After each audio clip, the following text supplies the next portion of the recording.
오늘 우리가 읽었던 본문은요, 인류 최대의 지혜자라 불리는 솔로몬이 어떻게 그 지혜를 가질 수 있었는가에 대해서 말을 합니다.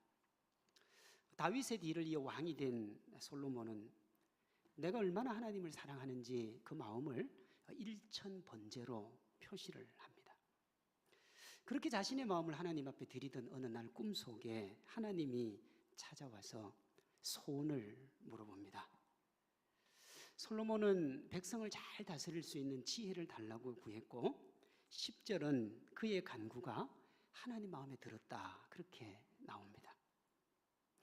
솔로몬의 기도가 얼마나 마음에 들었던지 하나님이요 덤의 축복을 줍니다. 12절 13절입니다. 내가 네 말대로 하여 내게 지혜롭고 총명한 마음을 주노니 내 앞에서도 너와 같은 자가 없었거니와 네 뒤에도 너와 같은 자가 일어남이 없으리라. 나는 아이라 백성을 잘 다스릴 지혜가 없으니까 하나님 지혜 좀 주십시오. 그러면 여러분, 하나님이 어느 정도 지혜를 주면 됩니까?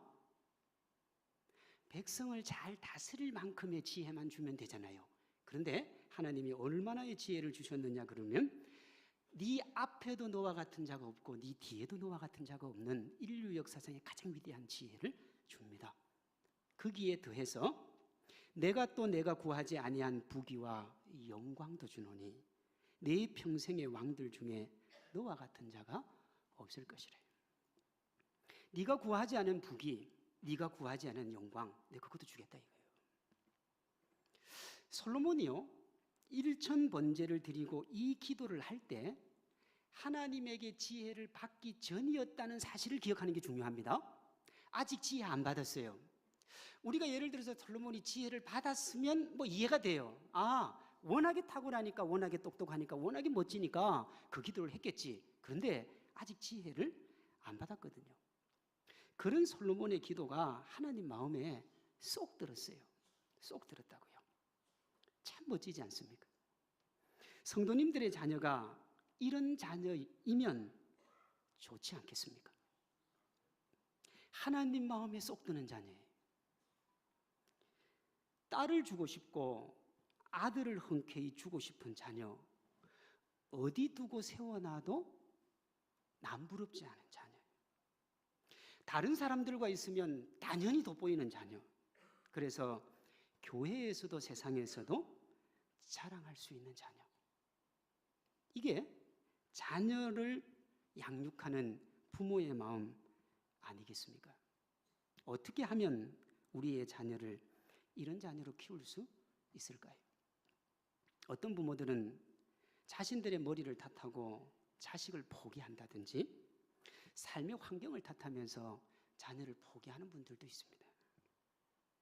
부가 부를 낳기 때문에 결혼을 잘하든지 돈이 많든지 나면서부터 똑똑해야 한다고 생각하고 포기를 하지. 뭐 이 말이 틀린 말은 아니지 않습니까? 세상은 돈이 많아야죠. 세상은 명예가 있어야 됩니다. 세상은 권력이 있어야죠. 그래서 요즘 우리 청년들이 자주 하는 말이 뭐냐 그러면 이제 개천에서 용 안 난다 이 말입니다. 그런데 사랑하는 성도 여러분, 개천에서도 용이 납니다. 문제는 그 개천이 우리가 생각하는 그런 개천이 아니라는 거예요. 그 개천에 누가 계시냐? 하나님이 계신 거예요. 정확합니다. 돈이 없다고, 명예가 없다고 멋진 자녀 안 되는 거 아니라 이 말입니다. 오늘 인류 역사상의 가장 위대한 하나님의 사람이고 정말 멋진 사람이었던 솔로몬의 탄생은 부모, 특별히 아버지의 신앙이 절대적인 위치를 차지하고 있습니다. 제가 여기 설교하면서 여러 번 느낀 건데 이쪽에 아버지들이 대충 앉아 계시는 걸 제가 봤어요. 특별히 아버지입니다. 오늘 좀 잘 듣고 하나님 앞에 그런 멋진 분들이 되었으면 좋겠습니다. 솔로몬이 하나님께 드린 일천번제나 하나님을 위해 지혜를 구하는 행동, 그 다음에 기도, 우리가 볼 때는 참 특별하죠. 야, 저 어린 것이 어떻게 지혜를 구했을까? 그런데요, 솔로몬에게는 그게 너무 자연스러운 거예요. 야, 어떻게 솔로몬이 1000번제를 드릴 줄 알았을까? 여러분, 솔로몬이 어릴 때부터 듣고 보고 자란 일상이 그겁니다. 그의 아버지가 항상 그걸 했어요. 그래서 여러분, 신약에 보면 하나님이 다윗을 뭐라고 그러냐 그러면 이새의 아들 다윗을 만나니 내 마음에 쏙 든다 그랬어요. 쏙 든대. 그러니까 솔로몬은 어릴 때부터 아버지가 하는 거 배운 대로 한 거예요. 배운 대로. 힘들면 어떻게 해요? 가서 기도하면 돼요. 번제를 드리면 돼요. 하나님 앞에 드리면 됩니다. 그게 5절에 나옵니다. 밤에 여호와께서 솔로몬의 꿈에 나타나시니라. 하나님이 이르시되 내가 내게 무엇을 줄고 너는 구하라. 인류 최대의 지혜자가 탄생하는 서막을 알리는 전능하신 하나님의 물음입니다. 지금부터 그가 하는 한마디 한마디는 정말로라는 말을 수천 번 사용해도 모자랄 만큼 정말로 중요합니다. 하나님이 준다고 그러잖아요. 솔로몬의 첫 마디가 이렇습니다. 주의 종 내 아버지 다윗이. 이 말은 나의 아버지는 하나님의 종이었습니다 하는 소리입니다. 여러분, 하나님이 솔로몬에게 너는 너의 아버지 다윗을 어떻게 평가하느냐 그렇게 묻지 않았잖아요. 하나님은 내가 너에게 무엇을 줄까 하는데 그는 아버지 이야기로 자기 소원을 시작을 하는 거예요. 동문서답이죠. 동문서답이에요. 참 미숙해 보이는 내 아버지 다윗이로 시작하는 솔로몬의 기도의 서두에 나오는 이 아버지 부모님이 솔로몬을 인류 역사 최대의 지혜자요 부여자로 만든 비밀입니다. 이 비밀을 풀기 위해서 우리가 솔로몬의 출생을 좀 이해할 필요가 있습니다. 솔로몬은 바세바가 낳은 두 번째 자식이죠. 다윗이 왕궁을 거니다가 아름다운 한 유부녀가 마음이 들어서 신하를 시켜 데리고 오게 하고 그 여인과 동침하고 임신을 하죠. 다윗이 그걸 감추기 위해서 그 남편 우리아를 죽이고 그 여인을 아내로 삼습니다. 하나님이 누구를 보냈느냐 그러면 나단 선지자를 보내죠. 그의 죄를 책망하면서 뱃속의 아이가 죽을 것이라고 합니다. 여러분, 하나님이 죽는다 그러면 죽는 거예요. 때가 되어 아이가 태어났고요. 사무엘하 12장 15절에 보면 하나님이 그 아이를 치셨다. 죽이기로 마음을 먹으셨다. 아이의 생명은 끝난 거예요. 그런데요, 반드시 죽을 아이를 위해서 다윗은 자신의 목숨을 건 금식 기도에 들어갑니다. 7일 동안 금식을 합니다. 여러분, 이게 영화면요. 영화면 주인공의 노력에 감동한 누가? 하나님이 살려주는 게 영화입니다. 그런데 7일째 되는 날 하나님이 그 아이의 생명을 가지고 갑니다. 신하들은 7일 동안 다윗이 어떻게 기도하는지를 봤어요. 먹지도 않고 마시지도 않고 거의 미친 사람처럼 기도했거든요. 살려달라고 살려달라고. 그것이 나의 죄지 어떻게 태어난 저 아이의 죄냐고. 그렇게 여러분 목숨 걸고 하는 기도를 신하들이 봤기 때문에 누구도 그 아이가 죽었다는 얘기를 못해요. 신하들의 수군거림을 통해 아이의 죽음 소식을 들은 다윗은 몸을 씻고 기름을 바르고 화려한 옷으로 갈아입습니다. 세상에서 이런 행동은 어떤 행동입니까? 미친 겁니다. 충격을 너무 크게 받아서 미친 거죠. 하얀 색깔이 칠해져 있는 병원으로 가야 돼요. 보통 정신병원에 하얀 색깔로 칠해져 있습니다. 그렇지 않습니까? 죽었는데요. 먹고 씻고 바르고 옷 갈아입고 그리고 어디를 가느냐 그러면 자신의 목숨을 건 기도를 외면한 하나님께 경배를 합니다. 그리고는 아무 일도 없었다는 듯이 밥을 먹어요. 도저히 이해할 수 없는 그의 모습에 신하들이 용기를 내어서 그의 행동의 이유를 묻습니다. 다윗의 대답이 사무엘하 12장 22절 23절에 나옵니다. 아이가 살았을 때는 내가 금식하고 온 것은 혹시 여호와께서 나를 불쌍히 여기사 아이를 살려주실는지 누가 알까 생각함이거니와. 지금은 죽었으니 내가 어찌 금식하랴? 내가 다시 돌아오게 할 수 있느냐? 나는 그에게로 가려니와 그는 내게로 돌아오지 아니하리라 하니라. 하나님이 주신 걸 받는 거예요. 그리고 바세바를 위로하기 위해 동침을 하는데 그 동침으로 준 아이가 솔로몬입니다. 하나님이 저주한 여자 아닙니까? 그 여인의 태에서 나온 솔로몬, 여러분 첫째 아이나 둘째 아이나 사실 별반 다를 바 없는 거예요. 그런데 성경은 솔로몬이 태어나자마자 뭐라고 하냐면 하나님이 그를 사랑했다. 나아가 첫째 아들을 아까 저주하러 보낸 선지자 나단을 다시 보냅니다. 여러분, 나단이 다시 왔을 때 다윗의 마음이 어땠을까요?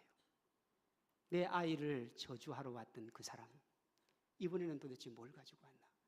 나단이 와가지고 그 아이의 이름을 지어주는데 여디디아라. 여디디아? 그 뜻이 뭐냐 그러면 하나님이 그를 사랑했다. 사랑받을 자격 없는 아버지지요? 사랑받을 자격 없는 어머니입니다. 그러면 그 부모 밑에서 태어난 아이도 사랑받을 자격 없는 아이죠. 첫 번째 아이 데리고 갔으면 둘째도 사랑받을 자격 없는 것은 마찬가지일 텐데 어떻게 그 아이는 사랑받을 아이가 되었습니까? 전능하신 하나님이 그렇게 변덕스럽습니까?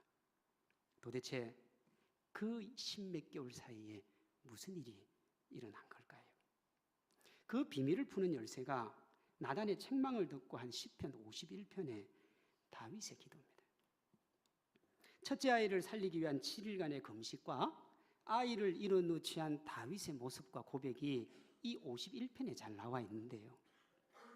다윗은 자신의 생명을 건 기도에도 불구하고 핏덩어리를 데리고 가신 하나님을 원망하지 않습니다. 벽을 치고 통곡하며 하나님을 저주하며 하나님을 떠나는 대신에 하나님의 주권과 그분의 행위가 옳았다, 그렇게 인정을 합니다. 하나님이 그 다윗을 본 거예요.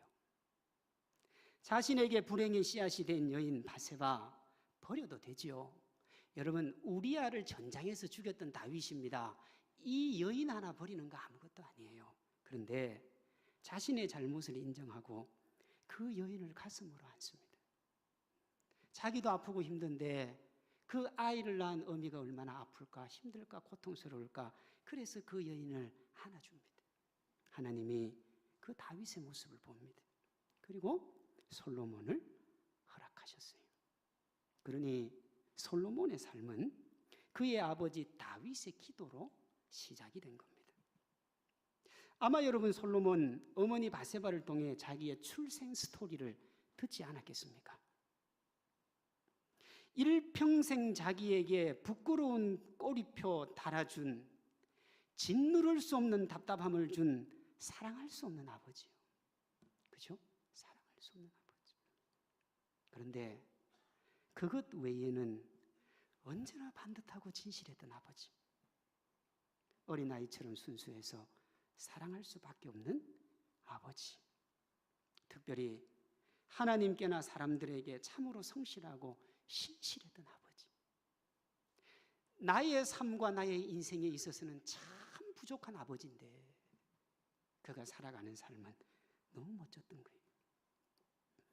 문제가 생기면 언제나 하나님께로 달려갔고 자신이 보기에는 언제나 당당했고 강력한 리더십을 가졌던 아버지. 그러나 하나님 앞에만 서면 아무것도 할 수 없다고 고백하던 그 아버지. 솔로몬의 눈에 비친 아버지 다윗의 모습입니다. 그는 인류 최대의 지혜자가 되려는 순간 아버지 다윗이 했던 그 모습을 떠올린 겁니다. 7절입니다. 종은 작은 아이입니다. 아까도 제가 말씀을 드렸는데 우리에게 솔로몬의 일천번제가 특별하고 그의 기도가 특별할지 몰라도 그에게 그것은 일상사였습니다. 일상사. 아버지 다윗에게 보고 듣고 배운 것에 대한 자기 나름대로의 적용이었다 이 말입니다.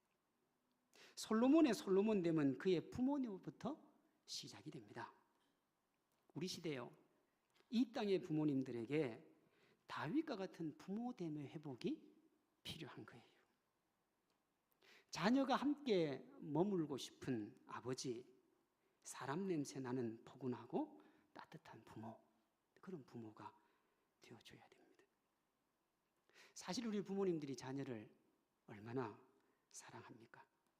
정말 사랑하죠. 모든 것 다 바쳐 사랑하죠.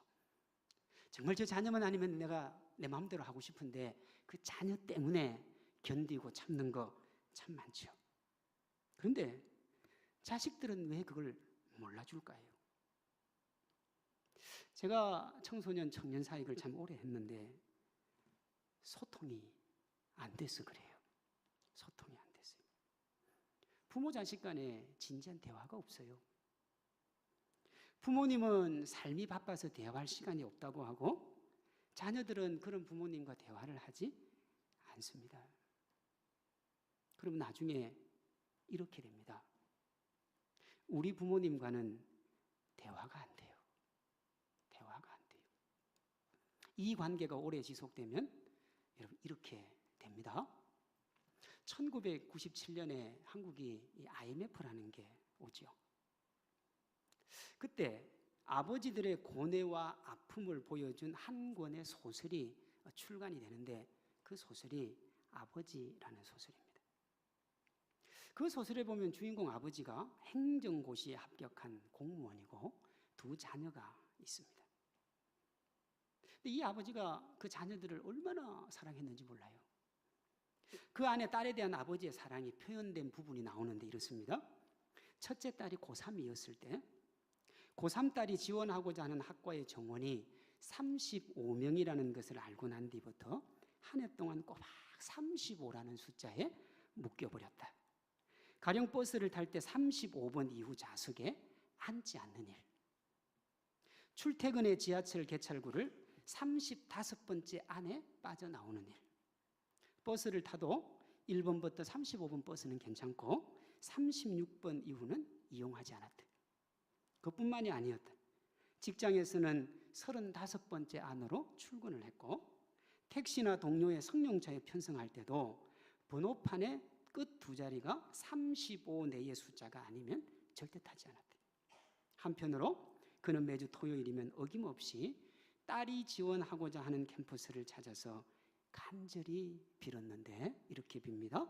부디 내 딸을 당신의 학생으로 받아주십시오. 근데 이 소설에 보면 아버지가 암이 걸립니다. 췌장암 진단을 받고요. 가족이 받을 충격에 그 사실을 숨기고 아내와 두 자녀가 행복하게 살아갈 수 있도록 여러분 죽고 난 뒤에 가족을 염려하고 걱정합니다. 보험은 잘 들어있는지, 그리고 이 보험이 내가 죽고 나면 누구에게 돌아갈 건지 그렇게 염려하고 걱정하다가 너무 힘들고 고통스러워서 아프니까 술을 먹고 집에 들어오고 그런 날들이 반복이 됩니다. 그렇게 딸을 사랑하고 가족을 사랑한 아빠에게 딸이 편지를 한 통 보냅니다. 이렇습니다. 아버지, 전 지금 당신에게 몹시 실망하고 있습니다. 그 실망은 분노에 가깝습니다. 저는 언제나 당신이 다른 누구보다 저와 희원이의 훌륭한 아버지이고 엄마의 남편이기를 기대했습니다. 그러나 아버지는 저희를 매번 실망시켰습니다. 언제나 술 취한 모습, 비틀거리고 흔들리고 나약하고 볼품없는 모습. 왜 저희는 그런 아버지의 모습에 익숙해야 합니까? 저희도 남들처럼 자랑스럽고 성공한 멋진 아버지를 갖고 싶습니다. 근데 왜 비틀거렸습니까? 혼자 아파하려고. 왜 여러분 밤늦게 들어왔습니까? 그 남아있는 자식들을 위해서. 그런데 왜 자녀는 이런 편지를 보내는 겁니까? 마음을 안 보여줘서 그래요. 거기 보면 이 아버지의 친구가요, 이 딸에게 정말 몹쓸 얘기를 합니다. 이렇게 버르장머리 없는 딸이 어디 있냐. 그때 이 아버지가요, 자기 딸을 감싸 안습니다. 왜 이렇게 어긋날까요? 마음을 보여주면 되는데 마음을 안 보여줘서 그렇습니다. 제가 이번에 독수리 학교에서 한 부모님한테 전화를 한 통 받았습니다. 뭐 다짜고짜로 저는 학생들밖에 모르기 때문에 부모님 얼굴은 모르잖아요. 고맙다는 겁니다. 뭐가 고마우냐? 자기 자식이 중3인데 제가 세계관을 가르치면서 성경 공부를 한 주에 하나씩 해오라고 합니다. 근데 거기 보면 하토놀이라는 문제가 하나 있습니다. 제가 그 문제를 꼭 아버지하고 풀어라 그럽니다. 아버지하고. 집에 가서 엄마하고도 풀지 말고 아버지하고 풀어라. 애들이 물어요. 왜 그럽니까? 내가 아빠가 돼 보니까 아빠가 많이 외로워요. 엄마들하고는 이야기를 많이 하는데 아빠하고 이야기를 안 해요. 너네 아빠도 그럴 거니까 좀 대화 좀 하라고. 근데 이 엄마가 저한테 그렇게 이야기를 하는 거예요.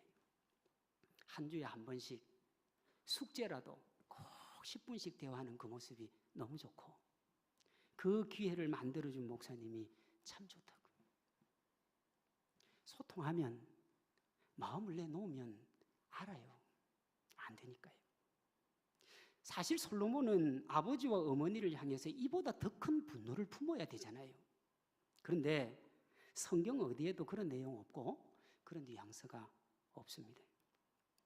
이것은 다윗과 바세바가 어떤 방식으로든 자신들의 마음을 솔로몬에게 보여줬다는 것을 말합니다. 부모의 마음을 자식들에게 보여줘야 됩니다. 물론 우리가 앞에서 봤지만 자식들에게 마음을 보여준다고 자식들이 다 이해하는 건 아니죠. 정색이라는 분이 아버지로 산다는 것 하는 시를 적었는데 그게 이런 내용이 있습니다. 오늘은 직장 상사에게 꾸지람을 받고 내내 굽신거리고 돌아오는 길. 내가 좀 더 젊었더라면 술이나 먹고 달 보고 짖는 개처럼 헛된 큰 소리라도 쳤을걸. 자식들아, 내 아들 딸아, 아버지라는 직업은 굴욕의 훈장이구나. 밥그릇을 던져버리지 않는 것이 진정한 용기구나. 젊은 청년들은 사표 집어 던지는 게 무엇인 줄 압니다. 그래서 정말 멋지게 집어 던지지 않습니까? 1년만 직장생활 하면 집어 던지고 6개월, 3개월 또 놀고 또 던지고 그걸 멋있다 그래요. 야, 너 참 멋있다. 그런 상사 밑에서 집어 던지는 게 멋이지. 그런데 오늘 이분은 뭐라고 그러느냐 그러면 아버지는 밥그릇을 던지지 않는 게 용기래요. 이 마음을 눈빛으로 알고 이해해 주면 얼마나 좋겠습니까? 비굴한 아버지, 사표 하나도 던지지 못하는 그 아버지, 술 먹고 와서 소리 지르는 그 아버지, 야, 참 멋진 아버지다. 알아주면 얼마나 좋겠어요. 그러나 자녀들이 한 가정을 책임지는 부모의 입장에서 밥그릇 던지지 않는 것이 용기라는 말 이해하기까지 참 많은 시간이 걸립니다. 굽실거림을 비굴함으로 이해할 자녀들을 이해시키는 데는 참 많은 시간이 걸립니다. 그래도 어떻게 해요? 이야기를 해야 됩니다. 소통을 하셔야 됩니다. 그렇게 하면 자녀들이 이해할 날이 옵니다. 거칠게 항의하고 사춘기를 겪어도 그 부모의 마음 그들 알아요. 돈이 최고라고 말하고 주변 상황과 부모님을 비교하면서 힘들게 해도 사직서 던지지 않는 것이 용기 없는 모습이 아니라 자기를 향한 참사랑이라는 것 여러분 소통하면 압니다. 그러니 표현을 좀 하십시오. 제가 볼 때 여러분들은 표현하기가 참 쉬울 것 같아요. 죄송합니다만은 느꼈을지 모르겠지만 저는 경상도 촌놈이라서요. 거의 표현 자체를 안 하고 삽니다. 저는 연애할 때도 우리 아내하고 길거리 걸어갈 때 손을 잡아본 적이 없습니다. 지금도 안 잡습니다. 자꾸 잡으려고 해요. 그러면 놔라 그래요. 왜? 여러분 잡아야 사랑인 건 아니지 않습니까? 안 잡아도 사랑하잖아요. 그러니까 뭐가 생기냐면 자꾸 오해가 생기는 거예요. 자꾸 오해가 생겨요. 그래서 TV를 보다가 좀 예쁜 사람 예쁘다 그러면 나를 사랑하느냐고 사랑하거든요. 그럼 그걸 평소에 여러분 표현을 자꾸 하면 되는데 이 경상도 촌놈은 표현이 잘 안 돼요. 제가 그렇다 이 말입니다. 뭐 여기 계신 경상도 다른 분들 제가 모르겠습니다. 수원 정도면 거기보다는 좀 덜 마음이 좀 부드럽지 않습니까? 표현을 하셔야 돼요. 정말 그렇습니다. 표현하지 않으니까 서로를 향한 사랑이 그냥 포말을 그리다가 없어지는 거예요. 예전에 제가 청년부 예배 시간에 강명식이라고 하는 찬양사역자의 간증을 한번 한 적이 있습니다. 이분이 보니까 어린 시절에 아버지한테 참 많은 무시와 아픔을 겪었어요. 그래서요, 하나님에 대한 시각도 문제가 많았어요. 이게 자기 간증이에요. 청년들 중 다수가 그 간증을 들으면서 눈물을 흘렸습니다. 그런데 그 가운데 그것이 자기의 이야기와 유사했기 때문에 눈물을 흘리는 청년이 있다는 사실에 제가 참 마음이 아팠습니다. 그를 아파해 주는 것이 아니라 그를 통해서 나를 본 거예요. 소통하지 않는 부모, 함께 나누지 않는 부모 때문에 많이 아팠던 겁니다. 다윗처럼 인정받는 아버지, 자녀에게 존경받는 아버지, 여러분 그렇게 어렵지 않습니다. 스마트폰 메신저를 이용해서 자녀를 향한 부모의 마음을 한번 전해보십시오. 인터넷이 백해무익이라고 말하기 전에 배워서 카톡을 통해서 부모의 고민도 말하고 내가 너를 얼마나 염려하는지도 한번 표현해 보십시오. 어떤 고민을 가지고 있는지도 한번 물어보십시오. 조금 더 관심이 있으시면 페이스북이나 인스타그램 방문해서 짧은 글이라도 하나 남겨보십시오. 자녀가 감동합니다.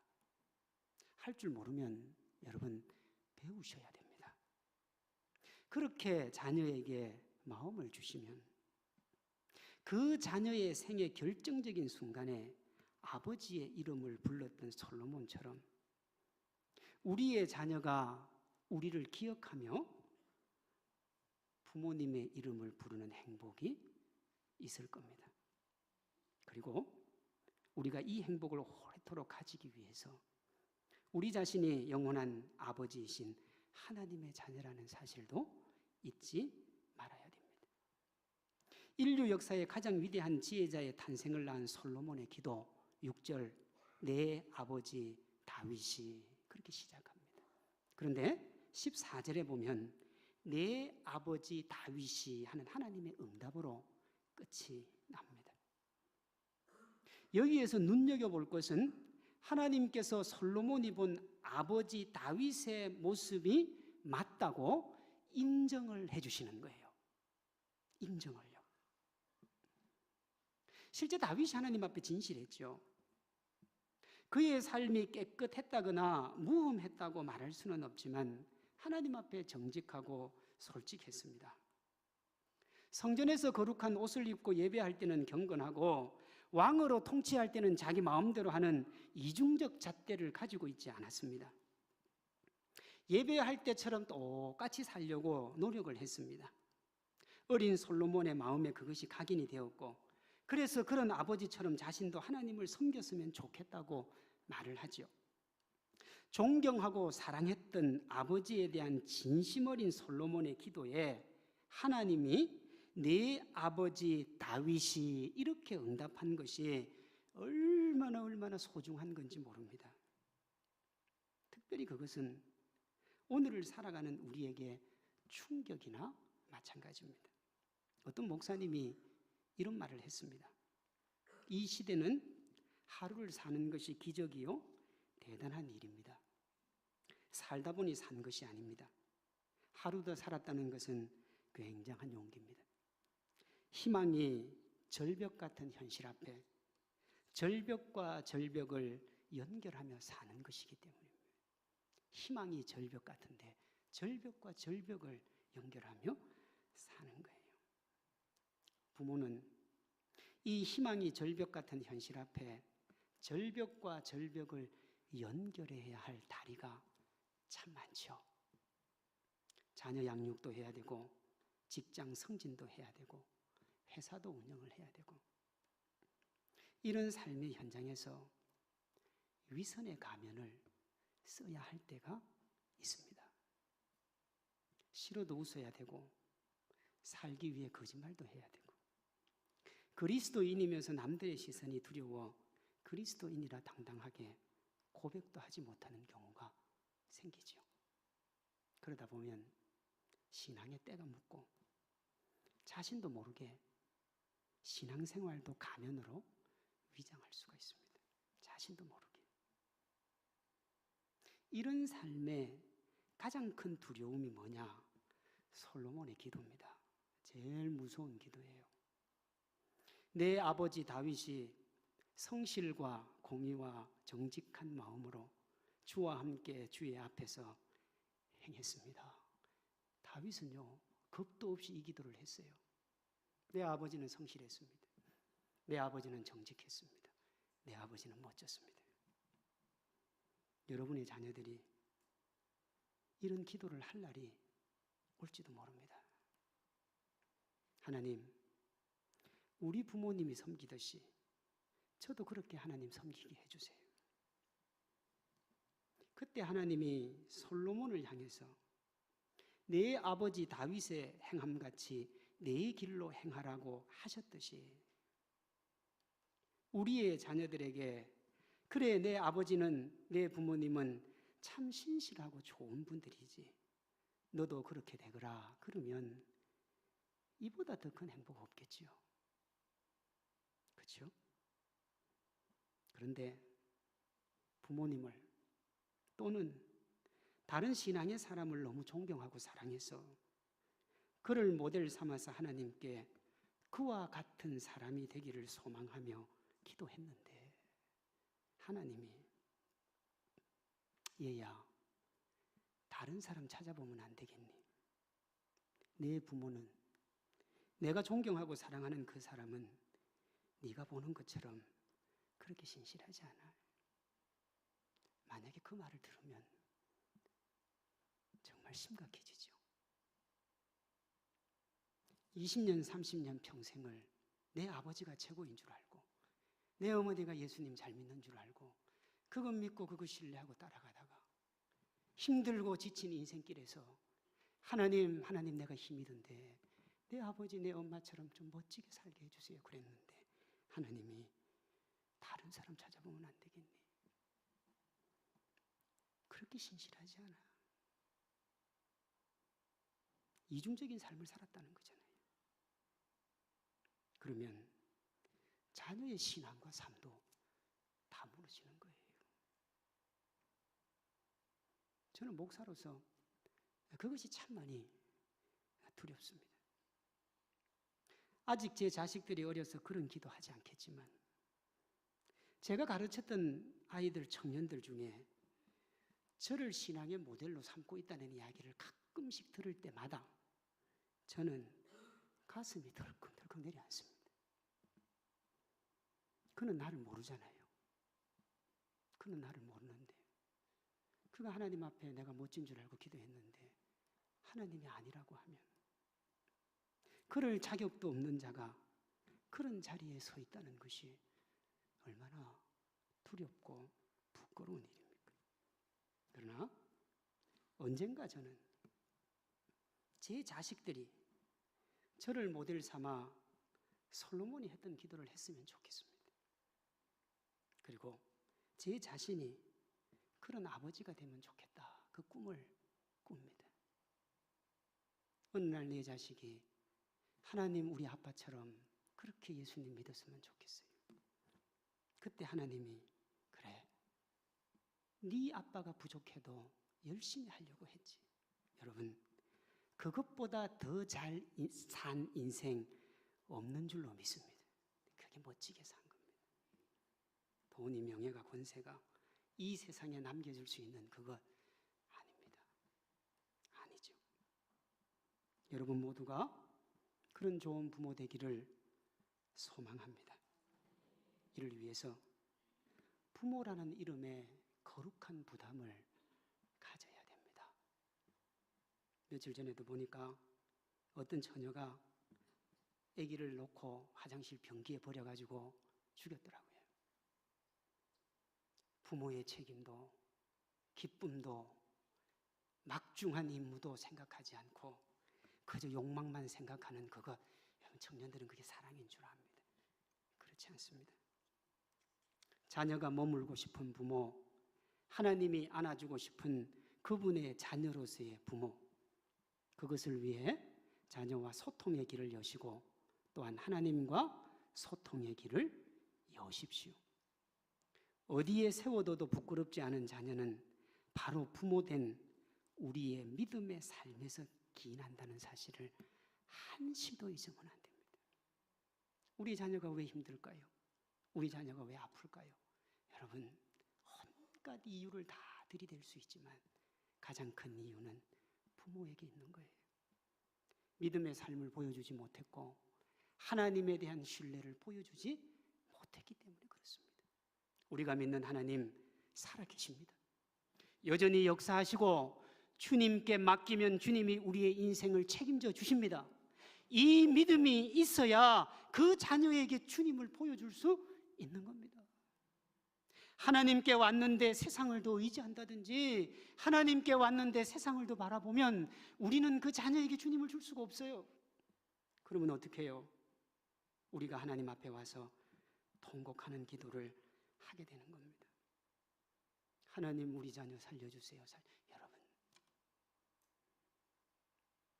부모님 모두가 자녀들이 하나님을 향하여 내 부모님의 신앙처럼 그렇게 이야기할 때 그 자녀가 하나님으로부터 그래, 너도 내 부모님처럼 나를 섬기거라 하는 응답의 주인공 되기를 소망합니다. 오늘 설교의 핵심입니다. 내 아버지 다윗, 내 아버지 다윗. 맞다 이 말이에요. 부끄럽지 않다 이 말이에요. 정말 멋졌다 이 말이에요. 이 기도는 내 마음에 쏙 들고 다윗이 살았던 인생은 내 마음에 쏙 들고 정말 기가 막힌 부자 아닙니까? 이렇게 살면 여러분 보세요. 인류 역사에 가장 위대한 누가 나옵니까? 자녀가 나옵니다. 인류 역사에 가장 위대한 지도자가 다윗 아닙니까? 지도자가 나온다니까요. 신실한 신앙으로 이 축복 받아 누리는 하나님의 사람들 되시기를 주의 이름으로 축복합니다. 기도하겠습니다. 살아계신 하나님 아버지, 아직 저도 어려서 부모가 뭔지 잘 모릅니다. 그러나 하나님의 말씀을 나누면서 어떤 부모가 좋은 부모요, 하나님 보시기에 아름다운 부모인지를 살펴보았습니다. 우리 자신을 되돌아보면서 우리를 주님 앞에 드리는 복된 시간 되게 도와 주시옵소서. 지금까지 우리의 자녀들에게 올바로 하나님의 사랑을 가르치지 못했으면 하나님 이 시간에 용서를 구하오니 우리를 용서해 주시고 하나님의 은혜와 사랑으로 지금부터라도 하나님의 뜻, 하나님의 사랑, 하나님의 은혜를 가르치는 믿음의 부모가 되게 하여 주시옵소서. 그리하여 어느 날 우리의 자녀들이 나를, 우리 부모님을 모델 삼아서 하나님 앞에 기도하는 멋진 날이 오게 하시고 그 기도로 말미암아 그 자녀가 이 땅 위에 하나님의 영광 위에 우뚝 서는 하나님의 사람 되는 그 멋진 날을 우리가 보게 하여 주시옵소서. 함께 하시고 인도하시고 우리의 삶을 붙들어 주실 줄 믿사오며 예수님의 이름으로 기도드립니다. 아멘.